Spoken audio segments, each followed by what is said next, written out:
Episode 63, ChatGPT's viral image craze.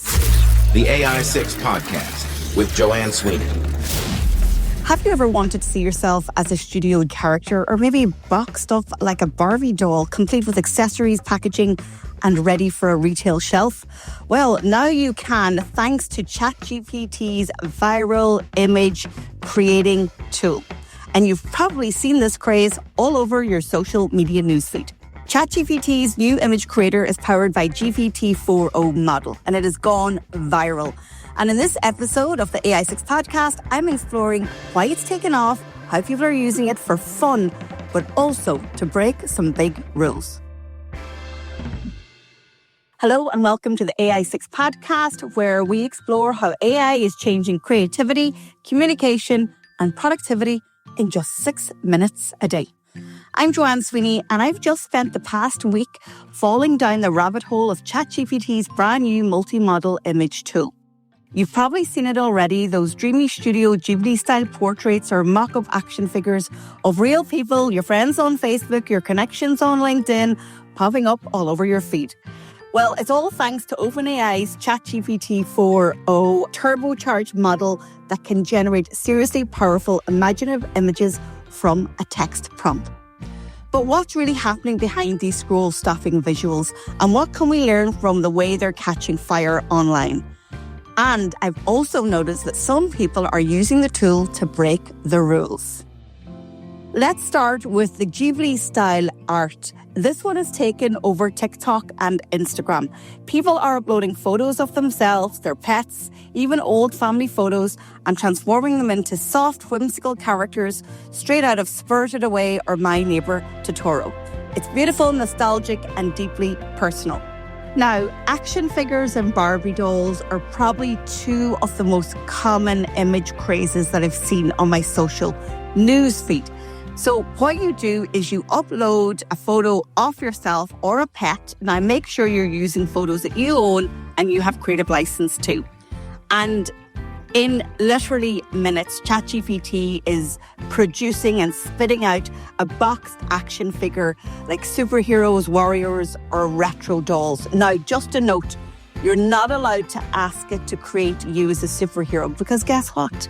The word superhero is trademarked and copyright. So there's a whole movement, and even the hashtag Barbie Box Challenge was trending, and brands to government agencies and politicians have all jumped in on the craze. So they are photorealistic prompts that we're inputting into ChatGPT. You can add logos, product mock-ups, full diagrams with multiple objects. It can handle up to 20 items in one image. It's like having your own in-house visual production team powered by a prompt. So what I want you to do is get creative. Don't just ask for yourself as Barbie in a box or as an action hero. Be a little bit more creative.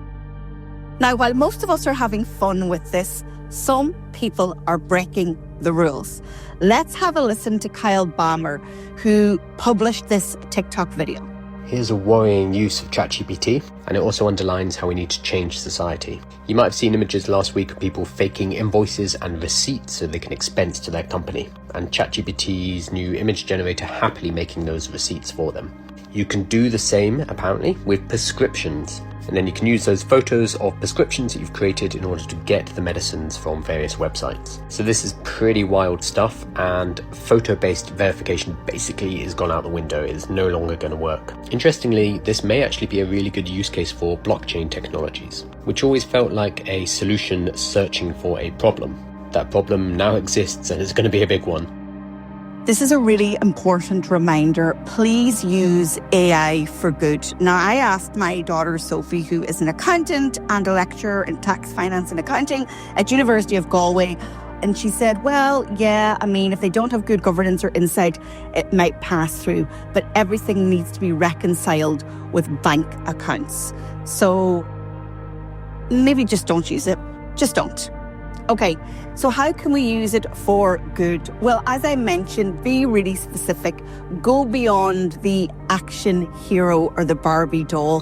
Think about how you want to communicate your brand, your project, your campaign, your personality in an image and just begin to experiment. You know, it's not just a gimmick, even though we've been using it as a gimmick for social media reach and engagement. It's actually a glimpse into the future of where creativity is going and how it's becoming more accessible, and where content creation is faster and anyone can bring their ideas to life visually.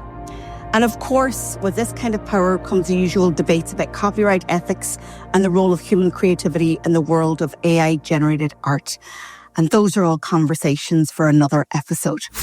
The AI6 Podcast with Joanne Sweeney. If you found this episode useful, inspiring, or it made you smile, I'd love if you'd rate and review the AI6 Podcast on your favourite podcast platform. It helps more people find the show and it keeps me going one cup of tea at a time. If you want to learn more about AI for marketing, check out my AI Diploma for Marketers. It's CPD accredited and you can take it in your own time. You can also hire me for an in-company AI workshop. Use the code AI610 at checkout for a discount. I'm Joanne Sweeney. This is the AI6 Podcast. I'll talk to you on the next show.